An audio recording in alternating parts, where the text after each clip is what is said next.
Make a date with Reverend Dr. Ebenezer Markwei at 6 a.m. from Monday to Saturday on Graphic Online via Facebook and YouTube as he expounds on matters of faith. Graphic Online, truth and accuracy every day.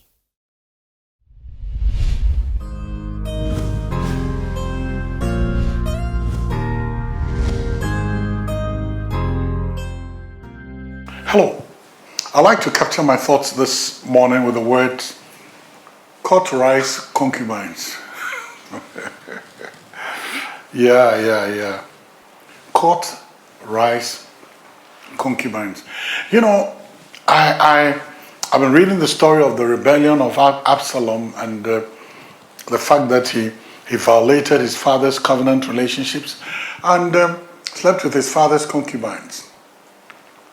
Then all of a sudden, when David wins the war, Joab quells the rebellion and Absalom is exterminated. Absalom is killed. And he rightly deserved that, because his pride placed him in harm's way and he died. And the Bible says when David came back to Jerusalem, those concubines that Absalom had intimacy with, he just put them aside, and from that time onwards, he didn't have intimate relationships with them anymore.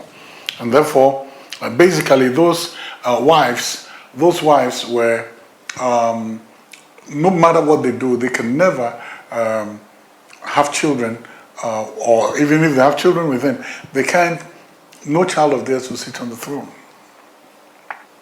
That was just it. And then, there was a debate in my mind, and that's why I introduced there's a court. Now, David asked them David decided not to do anything with them anymore, not have intimacy with them. And I was asking why. But they were innocent. I thought they were raped and all that. And I'm beginning to wonder what went on, what was going on in the mind of David as these ladies, putting away these ladies. So here's the principal thing. They were sitting at the king's table, they were eating the king's meat and drinking the king's wine and eating the king's bread, but they had no intimacy with the king. And it's very simple. They were fellowshipping with the king in terms of enjoying the benefits of being with the king, but they could never have intimacy and they could never be fruitful with the king. And that is very, very serious. And I'm asking, so what's the reason? It's very simple. Number one, I think they had a choice. When David said to them, stay, they could have said to the king, we won't stay. Our love for you drives us that where you die, we will die. They could have said like Ruth, your God will be my God, your people should be my people. Where you die, I want to die there. And their love for David should have pushed them to say, we ain't going to stay.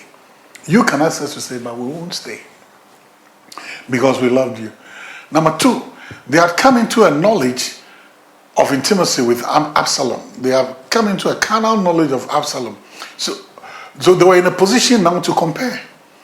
And says, well, Absalom does this better than his dad, or Absalom that, and all that. And that was very, very dangerous. And number three, should they have children? Whose children would they be? Will they be Absalom or David?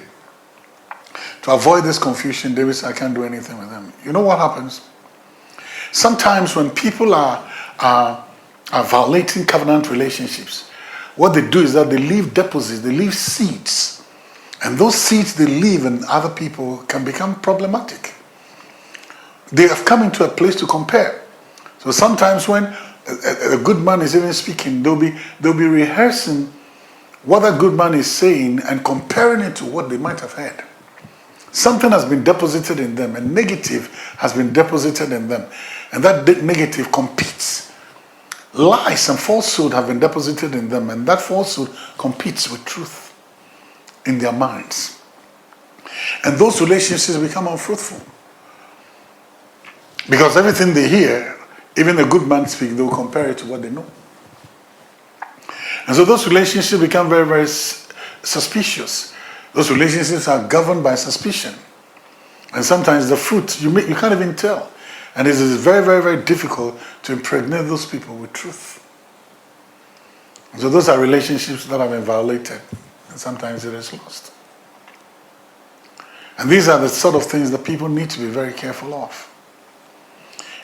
When somebody breaks away or when somebody does anything, be very careful the kind of relationship you have with the person, because you could be damaged. And certain informations which are untrue, falsehoods, can be planted in you, which can become seeds, which will fight truth when all is said and done. Well, so what can I say? You know, it's choices that people have to make. So, see you later.